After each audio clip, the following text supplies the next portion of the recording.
Hello everyone. आज की इस वीडियो में हम पढ़ेंगे कि प्रोटोजोआ के डिफरेंट स्पेसिमेन के बारे में हम जानेंगे। पहले हम शुरुआत करते हैं पैरामीशियम से। पैरामीशियम की हम सबसे पहले देखते हैं इसकी क्लासिफिकेशन क्या है। It belongs to phylum Apicomplexa because it has apicomplex in one of life stage. इसकी एक लाइफ स्टेज में, किसी एक लाइफ स्टेज में एपिकॉम्प्लेक्स है, इसीलिए इसको फाइलम कॉम्प्लेक्स एपिकॉम्प्लेक्सा में डाला है। इसकी क्लास है स्पोरोजोआ। सुपर क्लास है कॉक्सीडिया, क्योंकि इसमें हिस्टोजोइक पैरासाइट है ये एक। दूसरा जीनस इसका आ गया प्लाज्मोडियम, और इसकी डिफरेंट स्पीशीज है। कुछ इंपॉर्टेंट जो है, इंपॉर्टेंट वन वो यहाँ लिख दी गई है। Falciparum, vivax, malaria, oval. जो हमारे पास पैरामीशियम है, ये एक डिजीज काजिंग पैथोजन है, प्रोटोजोआ है, जो हमारे अंदर काज करता है मलेरिया। और इसका वेक्टर है anopheles mosquito, female anopheles mosquito. ये एक डिप्टेरा इंसेक्ट है, जिसमें आमतौर पे इंसेक्ट्स में 2 पेयर ऑफ विंग्स होते हैं। इसमें एक पेयर ऑफ विंग्स तो है, लेकिन जो दूसरा पेयर ऑफ विंग है वो मॉडिफाई हो जाता है इनटू हाल्टर्स, जो एक ऐसा ऑर्गन है जो विद इन फ्लाइट स्टेबलाइजेशन में हेल्प करते हैं। ये एक होलो मेटाबोलस ऑर्गेनिज्म है, इंसेक्ट है। मतलब इसमें एक कंप्लीट लाइफ साइकिल है, जिसमें एग आता है, लार्वा आता है, प्यूपा आता है और एडल्ट आता है।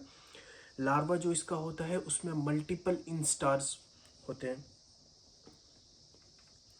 जो पैरामीशियम है, जो एनोफिलीज मॉस्किटो है, वो जब अपने एग ले करती है, मतलब जब वेक्टर एग ले करता है, वो किसी पॉन्ड में करता है, या मतलब ऐसे स्टैग्नेट वाटर जहाँ होता है वहाँ जैसे वो एग ले करता है। और वो एग ले करते हैं एक राफ्ट लाइक स्ट्रक्चर में, जो पानी के ऊपर सतह पे तैरता है।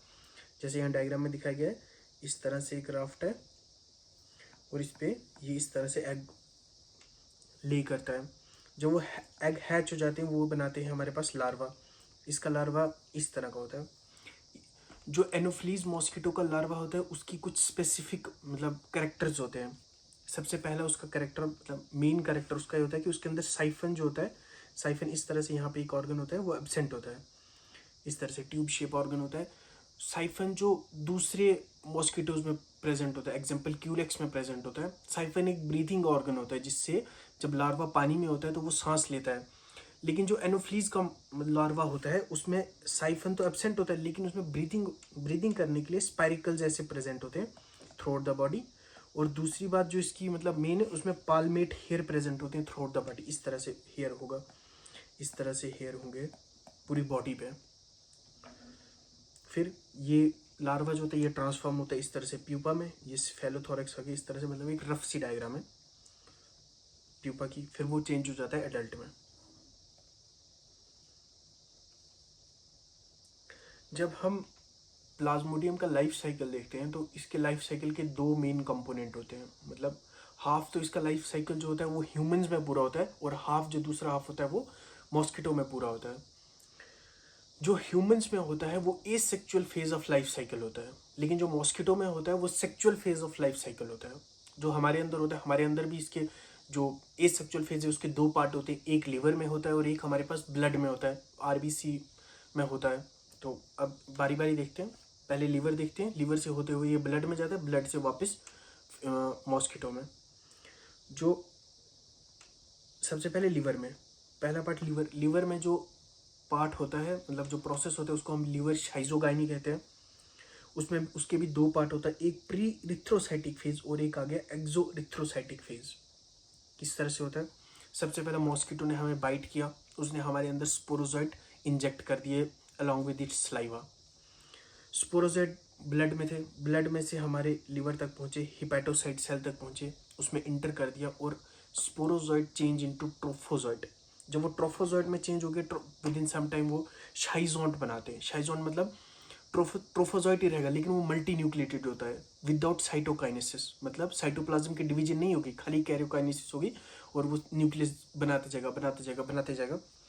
फिर क्या होता है, फिर साइटोकाइनेसिस होती है विद, मतलब साइटोकाइनेसिस के साथ साथ क्या होता है, जो हमारा हिपैटोसाइट सेल होता है, लिवर का जो सेल होता है, वो ब्रस्ट कर जाता है। और जो हमारे पास इंडिविजुअल सेल होता है, जैसे ये ट्रोफोजोइट था, इट चेंजेस इनटू क्रिप्टोजोइट्स, और क्रिप्टोजोइट्स हमारे पास लिवर में रिलीज हो जाते हैं। ये हमारे पास जो क्रिप्टोजोइट रिलीज होते हैं, ये री इन्फेक्ट करते हैं न्यू हिपैटोसाइट सेल को। यहाँ तक आता है हमारे पास प्री इरिथ्रोसाइटिक फेज, जहाँ वो ब्रस्ट करते पहली बार, फिर दोबारा से हिपेटोसाइट को इन्होंने इन्फेक्ट किया। जब दूसरी बार मतलब ब्रस्ट हुए क्रिप्टोजोइड जब हमारे पास हिपेटोसाइट को इन्फेक्ट करते हैं तो हमारे पास फिर से शाइज़ोन्ट बनते हैं। और शाइज़ोन्ट में जब साइटोकाइनेसिस होती है तो दो तरह के सेल बनते हैं। पहला हमारे पास माइक्रोमेटा क्रिप्टोजोइड्स बनते हैं और दूसरा हमारे पास मैक्रोमेटा क्रिप्टोजोइड्स बनते हैं। जो हमारे पास मैक्रोमेटा क्रिप्टोजोइड्स होते हैं वो दोबारा से जाते हैं और री इन्फेक्ट करते हैं हिपेटोसाइट सेल को। और जो हमारे पास माइक्रोमेटा क्रिप्टोजोइड्स होते हैं they get released into the blood. अब ब्लड में क्या काम करते हैं वो हमारे पास दूसरा पार्ट आ गया लाइफ साइकिल का जो ह्यूमन में होता है। पहला लिवर में लिवर शाइज होगा नहीं, अब दूसरा आ गया इन आरबीसी। अब दूसरा फेज पढ़ते हैं हम इसका। दूसरा फेज आ गया इरिथ्रोसाइटिक फेज, जो हमारे पास आरबीसी में होता है। पहला लिवर शाइज होगा नहीं था। जो माइक्रोमेटा क्रिप्टोजोइड्स होते हैं वो जो हिपेटोसाइट्स मतलब लिवर से जाके ब्लड में मिल जाते हैं, वो जाके आरबीसी के अंदर इंजेक्ट हो जाते हैं, मतलब आरबीसी के अंदर चले जाते हैं। और जैसे वो हिपेटोसाइट में चले गए थे, स्पोरोजोइड से ट्रोफोजोइड बन गया, वैसे ही यहाँ माइक्रोमेटा क्रिप्टोजोइड से ट्रोफोजोइड बन गया। तो दूसरा स्टेप क्या हो गया, इसके आगे जाके इसके दो पाथवेज है। पहले हम एक देखते हैं। दूसरा जो ये ट्रोफोजोइट है अलॉन्ग विद फूड वैक्यूल जो हमारे पास प्रेजेंट होता है आरबीसी में, it get converted into signet stage ring stage. Signet ring stage में ये ट्रांसफॉर्म हो जाता है, जिसमें हमारे पास मतलब न्यूक्लियस एक तरफ शिफ्ट हो जाता है। फिर हमारे पास इस तरह से एक एमीबॉइड स्टेज आती है, फिर मतलब एमीबॉइड स्टेज आ गई, फिर मल्टी न्यूक्लिएटेड बन गया ये, फिर रोजेट स्टेज आ गई। रोजेट स्टेज में हमारे पास खाली यहाँ पे क्या हुआ है, खाली न्यूक्लियर डिवीजन है। फिर साइटोकाइनेसिस होगी, मतलब साइटोप्लाज्म की डिवीजन होगी और हमारे पास मीरोजोइड्स बन जाते हैं। उसके साथ साथ आरबीसी ब्रस्ट हो जाता है। जैसे ही साइटोप्लाज्मिक डिवीजन हुई आरबीसी ब्रस्ट हो गया। आरबीसी ब्रस्ट हो गया तो मीरोजोइड ब्लड में रिलीज हो गए। और मीरोजोइड के साथ साथ आरबीसी में कुछ अनडाइजेस्टेड कंटेंट होता है। जब वो रिलीज होता है बॉडी में तो उसको हम हीमोजोइन ग्रेन्यूल्स कहते हैं, जिससे हमें फीवर आता है ड्यूरिंग मलेरिया। और जो हमारे पास मीरोजोइट रिलीज हो गए, जैसे हिपेटोसाइट को री इन्फेक्ट करते उसी तरह से ये दोबारा से जाके आरबीसी को री इन्फेक्ट करेंगे। ये हमारे पास एक साइकिल आया जब उसने ट्रोफोजोइट मतलब आरबीसी में ट्रोफोजोइट बन गया। दूसरा मतलब पाथवे क्या है इनके पास कि ये गैमीट्स बना देते हैं। एक बनाएगा माइक्रोगैमीट्स और एक बनाएगा मैक्रोगैमीट्स। फिर ये ब्लड में रहेंगे। ये ब्लड को मतलब ये आरबीसी को री इन्फेक्ट नहीं करते, ब्लड में ही रहते हैं। जब दोबारा से मॉस्किटो आया उसने ब्लड सक किया तो ये जो माइक्रो और मैक्रोगैमीट्स है ये मॉस्किटो के अंदर चला गया। और वहाँ second phase of life cycle, sexual phase of life cycle complete होगा किसमें, आप मॉस्किटो में। वो अब देखते हैं। सेक्चुअल फेज मॉस्किटो ने इंडाइजेस्ट किया इन्फेक्टेड ब्लड को। जो हमारे पास मैक्रोगैमीट था और माइक्रोगैमीट था। मैक्रोगैमीट में आगे चल के एक फर्टिलाइजेशन कोन बन जाता है। और जो माइक्रोगैमीट होता है उसमें एक्सफ्लैजिलेशन होती है और स्पर्म्स बनते हैं। इस तरह से पहले एक्सफ्लैजिलेशन होगी, फ्लैजिला बनेगा और फिर ये आपस में कट हो जाएंगे और मल्टीपल स्पर्म्स बनेंगे। जो स्पर्म होता है वो मैक्रोगैमीट में जो फर्टिलाइजेशन कोन बना उस फर्टिलाइजेशन कोन से अंदर जाता है और हमारे पास जाइगोट बनता है, जिसको हम जूकीनाइट कहते हैं। जूकीनाइट रप्चर करता है हीमोसील को। जो मतलब ये सब कहाँ हो रहा था, गट में हो रहा था। जब गट की वॉल को रप्चर करता है कौन, जूकीनाइट। जब जूकीनाइट बना उसने मॉस्किटो की गट की वॉल को रप्चर किया और हीमोसील में इंटर हो गया। हीमोसील में इंटर होते ही उसके ऊपर एक सिस्ट की लेयरिंग फॉर्म होनी शुरू हो गई। और जो हमारे पास जूकीनाइट था इसके अंदर ये 2n स्ट्रक्चर है, 2n स्ट्रक्चर है। ये स्ट्रक्चर जाके आगे मल्टी न्यूक्लिएटेड होता है। इसके अंदर माइटोसिस होती है, साइटोकाइनेसिस नहीं होती, सिर्फ माइटोसिस होती है। ये अभी हीमोसील में ही प्रेजेंट है। फिर आगे जाके ये मल्टी न्यूक्लिएटेड स्ट्रक्चर में साइटोकाइनेसिस होती है और हमारे पास स्पोरोजोइड बनते हैं। स्पोरोजोइड जो रिलीज होते हैं वो सेटल हो जाते हैं स्लाइवरी ग्लैंड में। और जब फिर से मतलब मॉस्किटो ने किसी और को ब्लड सक करना होगा, वो जो ये स्पोरोजोइड हैं उसके अंदर रिलीज हो जाते हैं। इस तरह से हमारे पास sexual phase of life cycle भी कंप्लीट हो जाता है। जो हमारे पास सेकंड स्पेसिमेन आ गया जिसके बारे में हमें पढ़ना है, जिसके बारे में सिलेबस में अलग से मेंशन किया, PYQs भी इसके बारे में है कि आप इसमें बताइए कि अर्थ फॉर्म पे किस तरह से इफेक्ट करता है, इसके लाइफ साइकिल के बारे में बताइए। तो हम पढ़ते हैं मोनोसिस्टिस। इसका फाइलम देखेंगे हम, एपिकॉम्प्लेक्स है, क्लास स्पोरोजुआ है, सुपर क्लास ग्रीगेरिना है, जीनस मोनोसिस्टिस है। और इसके दो स्पीशीज इंपॉर्टेंट है, लम्ब्रिका और फिरेंटीमा। मोनोसिस्टिस करता क्या है, ये जनरली इफेक्ट करता है अर्थवर्म को, और मतलब ये इसका पूरा होल लाइफ साइकिल अर्थवर्म में ही कंप्लीट होता है। ये इफेक्ट करता है अर्थवर्म को किस तरह से, जनरली ऐसी कोई डिजीज कॉज नहीं करता है ये अर्थवर्म में। ये क्या करता है, जाके सेमिनल वेसिकल्स में जाके बैठ जाता है और स्पर्म पे फीड करता है, जिसकी वजह से उसकी मतलब स्लाइटली रिप्रोडक्टिव कैपेसिटी डिक्रीज हो जाती है। बस इतना इफेक्ट करते हैं अर्थवर्म पे। अब हम इसकी लाइफ साइकिल के बारे में पढ़ेंगे। ये लाइफ साइकिल कहाँ कहाँ कौन सी स्टेज होती है हम दूसरे टॉपिक में पढ़ते हैं, मतलब सेकंड टॉपिक इसी के बारे में। पहले हम देखते हैं कि इसमें टोटल लाइफ साइकिल किस तरह से होती है, क्या क्या बनता है in whole span of life cycle. सबसे पहले हमारे पास एक ट्रोफोजाइट होता है, इधर से स्टार्ट करते हैं। हमारे पास एक ट्रोफोजाइट होता है, वो जाके सेमिनल वेसिकल्स में रह जाता है। जब वो सेमिनल वेसिकल में होता है तो उस पर जाके स्पर्म जुड़ जाता है, चारों तरफ से स्पर्म होता है। ये जो है ये सीलिया या फ्लैजिला, सीलिया नहीं है बल्कि ये स्पर्म की टेल है। इस तरह से स्पर्म इसके तरफ है। फिर इसके अंदर माइटोसिस होती है और 2 गेमिटोसाइट बनते हैं फ्रॉम 1 ट्रोफोजाइट, जो हमारे पास जॉइंट टुगेदर होते हैं, मतलब एक साथ। उसके बाहर से एक सिस्ट की लेयर बन जाती है जिसको हम गेमिटोसिस्ट कहते हैं। फिर जो अंदर से हमारे पास गेमिटोसिस्ट होता है, जो हमारे पास गेमिटोसाइट होता है, सॉरी, जो हमारे पास गेमिटोसाइट होता है उसमें हमारे पास फ्लैजिलेशन होती है। फ्लैजिलेशन होती है तो इस तरह से हमारे पास अलग अलग से इस तरह से बन जाते हैं, मल्टी न्यूक्लिएटेड स्ट्रक्चर बन जाता है। फिर वो मल्टी न्यूक्लिएटेड स्ट्रक्चर जो है अलग हो जाता है, मतलब उसमें साइटोकाइनेसिस भी होती है, तो हमारे पास गैमीट्स बन जाते हैं फाउंड बाय मियोसिस, जो हमारे पास मतलब हैप्लॉइड होते हैं। फिर दूसरा आ गया हमारे पास, फिर जो गैमीट्स होते हैं प्रेजेंट इन सिस्ट लेयर, वो आपस में खुद ही में मतलब फ्यूज हो जाते हैं और हमारे पास जाइगोट बनाते हैं, मतलब गैमीट्स की पेयरिंग होती है, जो हमारे पास 2n स्ट्रक्चर होता है। फिर गैमीट्स जो हमारे पास जो हमारे पास जाइगोट बना है, उसके बाहर से एक सिस्ट की लेयर डेवलप हो जाती है। उस सिस्ट की लेयर डेवलप होने के लिए उन जाइगोट में कुछ मॉडिफिकेशन होनी होती है, और जब उनमें वो मॉडिफिकेशन हो जाती है उसको हम स्पोरोब्लास्ट कहते हैं। स्पोरोब्लास्ट से हमारे पास सेकंड स्टेज आ गई, जब उनमें बाहर से एक सिस्ट की लेयर डेवलप हो गई।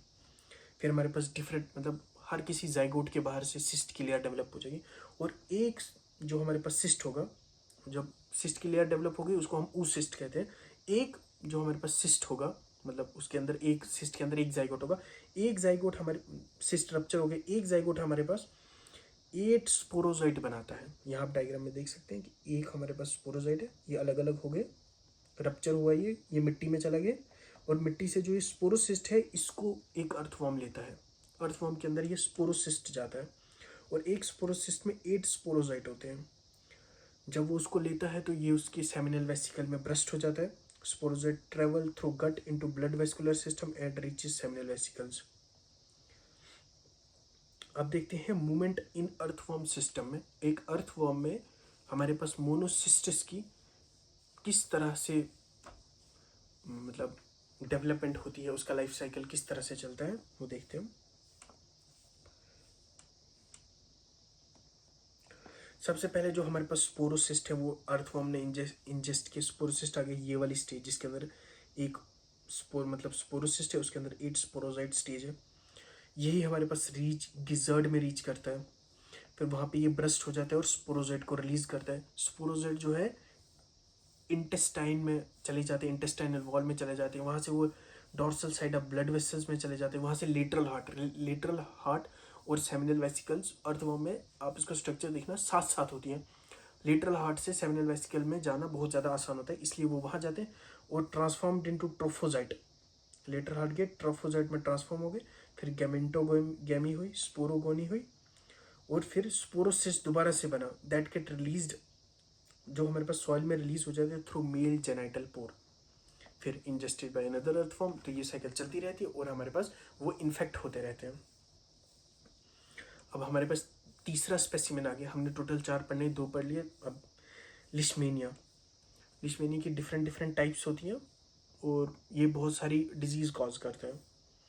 इसकी क्लासिफिकेशन देखें तो it's belong to phylum Sarcomastigophora, subphylum Mastigophora, class Zoomastigophora, genus Leishmania, species donovani and ट्रोपिका।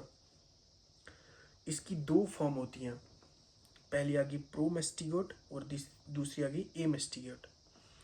ये डाइजेनेटिक होता है, मतलब इसके दो होस्ट होते हैं, ह्यूमन प्राइमरी होस्ट और दूसरा हमारा इसका सैंड फ्लाई होता है। अब इसकी जो दो स्टेज थी वो हम देखते हैं। ये इलोंगेटेड शेप है और इसमें पूरा एक फ्लैजिला है, फ्लैजिला जो बाहर निकल जाता है, और इसके अंदर काइनेटोप्लास्ट भी होता है, बाकी सब सेम है। ये थोड़ा राउंड शेप होता है, इसके अंदर बेसल बॉडी होती है, काइनेटोप्लास्ट इसमें भी होता है, लेकिन जो एक्सोनीमा है, एक्सोनीमा इसमें बॉडी से बाहर नहीं आता है ताकि वो फ्लैजिला बना सके, मतलब ये अनफ्लैजिलेटेड स्टेज है लिशमेनिया की। अब इसका लाइफ साइकिल किस तरह से पूरा होता है।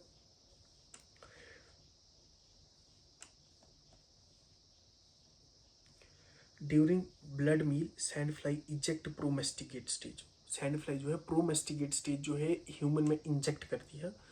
Promastigote enter into body through bite mode.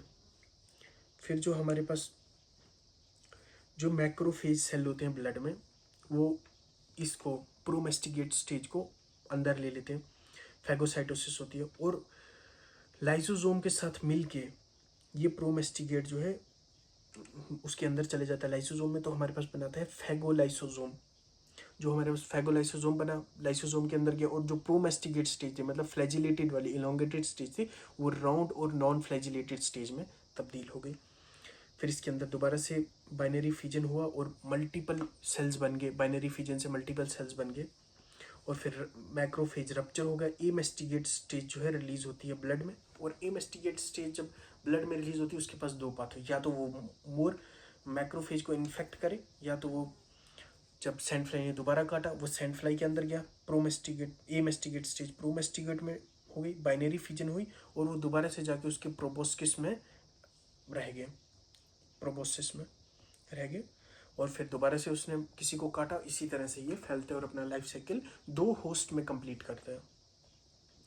फिर हमारे पास तीसरा और सबसे इंपॉर्टेंट हमारे पास आता है पैरामीशियम। इसका फाइलम है Ciliophora, class Oligohymenophora, genus Paramecium, species important one caudatum aurelia. ये पैरामीशियम का डायग्राम है। इसमें हम देख सकते हैं इसके अंदर दो कॉन्ट्रैक्टाइल वैक्यूल होते हैं। इस तरह से यहाँ से जब ये अंदर आता है, यहाँ हमारे पास ओरल ग्रूव होता है, इस ग्रूव में भी सीलिया होते हैं। ये सीलिया हेल्प करते हैं इसको किसमें, फूड की गैदरिंग में ये वाले सीलिया हेल्प करते हैं, ओरल ग्रूव वाले बक्कल सीलिया। फिर हमारे पास नीचे साइटोस्टोम आता है, फिर उसके नीचे साइटोफेज आता है, साइटोफेरिंग्स आता है। साइटोफेरिंग्स में भी सीलिया होता है। साइटोफेरिंग्स में सीलिया दो तरह से हो सकते हैं, ट्रांसवर्स या लॉन्गिट्यूडनल, इस तरह से हो सकते हैं या इस तरह से हो सकते हैं। साइटोफेरिंग्स में जो सीलिया होते हैं वो हेल्प करते हैं फिल्ट्रेशन में। उसके बाद साइटोफेरिंग्स से हमारे पास एक फूड वैक्यूल बनता है। ये फूड वैक्यूल इस तरह से अपनी जर्नी तय करता है, और जो अनडाइजेस्टेड फूड होता है वो साइटोफेज की मदद से मतलब बॉडी से बाहर निकल जाता है। ये specific type of movement of food vacuoles जो हमें देखने को मिलती है पैरामीशियम में, it is due to the cytoplasmic movement. Cytoplasm इस तरह से वाइब्रेट करता है या मूव करता है, जिसकी वजह से फूड वैक्यूल इस तरह से हमें मूवमेंट करता हुआ शो करता है। अब feeding system in feeding mechanism in paramecium, एक पैरामीशियम किस तरह से अपने अंदर फूड लेता है उसको हम देखते हैं। यहाँ सबसे पहले हमारे पास ये जो सीलिया है इस तरह से बीट करता है कि एक वॉर्टेक्स लाइक बन जाता है, वाटर का एक वॉर्टेक्स बन जाता है, वो यहाँ से इंटर होता है, और उसके साथ साथ फूड भी यहाँ इंटर होता है। साइटोफेरिंग्स उसको मतलब सेपरेट करता है, फिल्ट्रेशन का काम करता है, और फूड हमारे पास फूड वैक्यूल में आ जाता है, और जो अनडाइजेस्टेड फूड होता है वो साइटोफेज की मदद से बाहर निकल जाता है। इस मतलब साइटोप्लाज्मिक मूवमेंट को हम कहते हैं साइक्लोसिस। ये एक साइटोप्लाज्मिक स्ट्रीम है due to which food vacuoles moves in a fixed path. अब किस तरह से होती है, सबसे पहले beating of cilia in oral groove, oral groove में सीलिया बीट करते हैं, वाटर का जो है करंट वॉर्टेक्स क्रिएट होता है, water with food vacuoles, example food इसके लिए क्या क्या है, algae, bacteria, detritus, are brought toward the mouth. Mouth क्या गया, ये वाला पार्ट, ओरल पार्ट।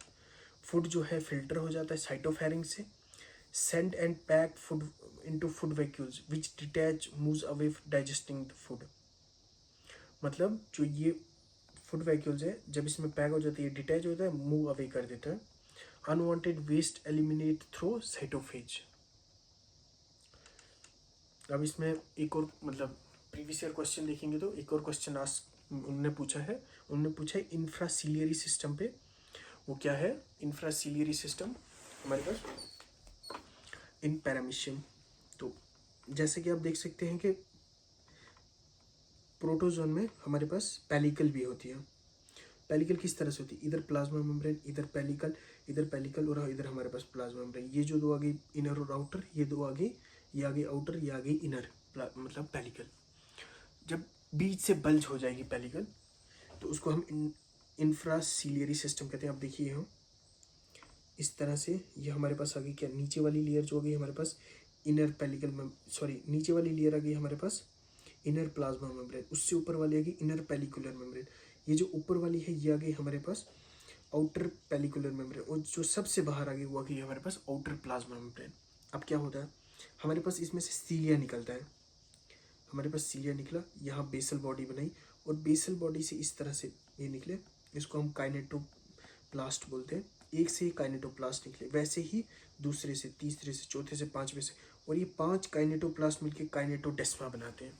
काइनेटोडेस्मा बनाया इन्होंने, और ये काइनेटोडेस्मा हेल्प करता है इनको एक सिंक्रोनस वे में बीट करने का।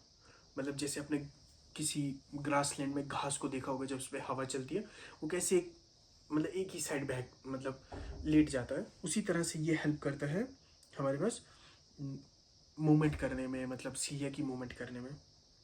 और जो मतलब एक जो हमारे पास सिस्टम है, और मतलब एक हमारे पास सीलिया है, दूसरा सीलिया है, इसके बीच में हमारे पास ट्राइकोसिस्ट भी होते हैं। ट्राइकोसिस्ट एक सर्टेन प्रोटीन कंटेन करते हैं जिसको हम ट्राइकिन प्रोटीन कहते हैं। जो जब भी किसी पैरामीशियम को खतरा लगता है या कम्युनिकेशन का काम होता है, ये दो काम वो इस ट्राइकिन प्रोटीन की रिलीजमेंट से करता है। मतलब ट्राइकिन प्रोटीन को रिलीज करेगा, उस तरह से ये अगर कभी इसको मतलब थ्रेटन होगा या कम्युनिकेशन का काम करना होगा, वो इस प्रोटीन से करता है। अब हम देखते हैं रिप्रोडक्शन किस तरह से होती है इन पैरामीशियम। रिप्रोडक्शन के दो तरीके हैं, सेक्चुअल एंड एसेक्चुअल। एसेक्चुअल में हमने पहले देख चुके हैं प्रीवियस लेक्चर में कि बाइनरी फिजन किस तरह से होती है। अब हम देखते हैं सेक्चुअल रिप्रोडक्शन। सबसे पहले देखते हैं हम कंजुगेशन। बाय कंजुगेशन किस तरह से इसके अंदर रिप्रोडक्शन होती है। कंजुगेशन स्पीशीज देखते हैं हम, पैरामीशियम कोडेटम। सबसे पहले दो पैरामीशियम आपस में पास आ गए, जिनको हम प्री कंजुगेंट कहते हैं। आए, उन्होंने आपस में बनाया हमारे पास कोटोप्लाज्मिक ब्रिज, एक साइटोप्लाज्मिक ब्रिज आपस में बना दिया। फिर उसमें क्या हुआ, जो हमारे पास मैक्रो जो न्यूक्लियस था वो आगे जाके डीजनरेट हो गया, और माइक्रो न्यूक्लियस के अंदर मियोसिस होती है, और मियोसिस से 4 माइक्रो न्यूक्लियस बनते हैं, जिसमें से एक डीजनरेट हो जाता है, मतलब बच गया, पर मतलब पैरामीशियम एक एक बच गया हमारे पास माइक्रो न्यूक्लियस। फिर ये माइक्रो न्यूक्लियस जो है आपस में खुद ब खुद ही इसके अंदर माइटोसिस होती है, और हमारे पास 2 तरह के सेल बनाता है। एक बनाता है ये माइग्रेटरी न्यूक्लियस, दूसरा बनाता है स्टेशनरी न्यूक्लियस।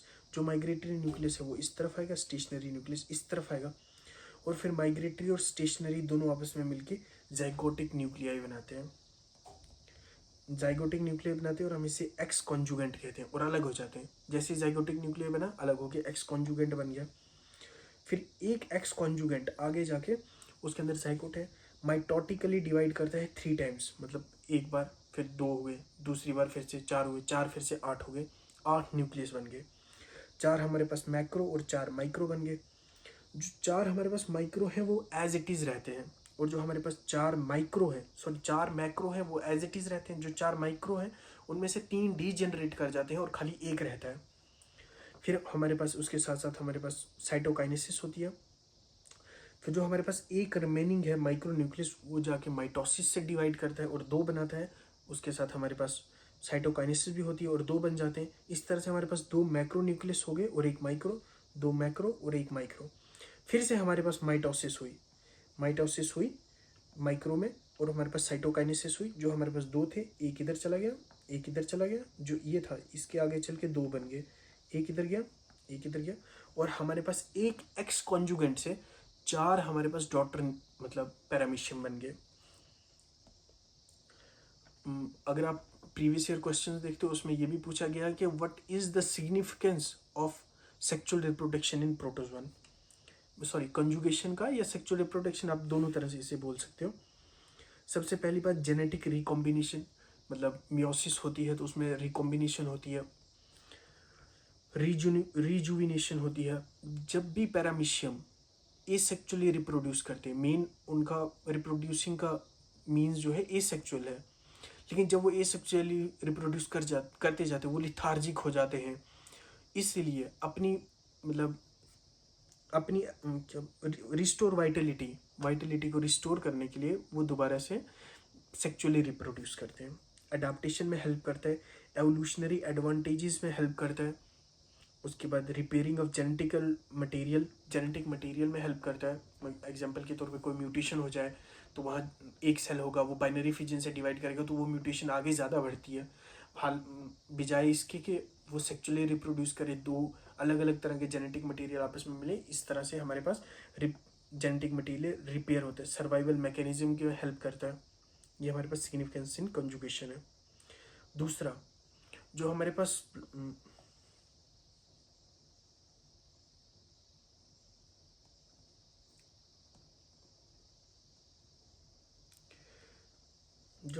पैरामीशियम ओरेलाई है, पैरामीशियम जो हमारे पास पैरामीशियम ओरेलाई है, इसके अंदर दो माइक्रो न्यूक्लियस होते हैं और एक मैक्रो न्यूक्लियस होता है, इसलिए इसका जो सेक्सुअल रिप्रोडक्शन का मीन्स है वो थोड़ा डिफरेंट होता है।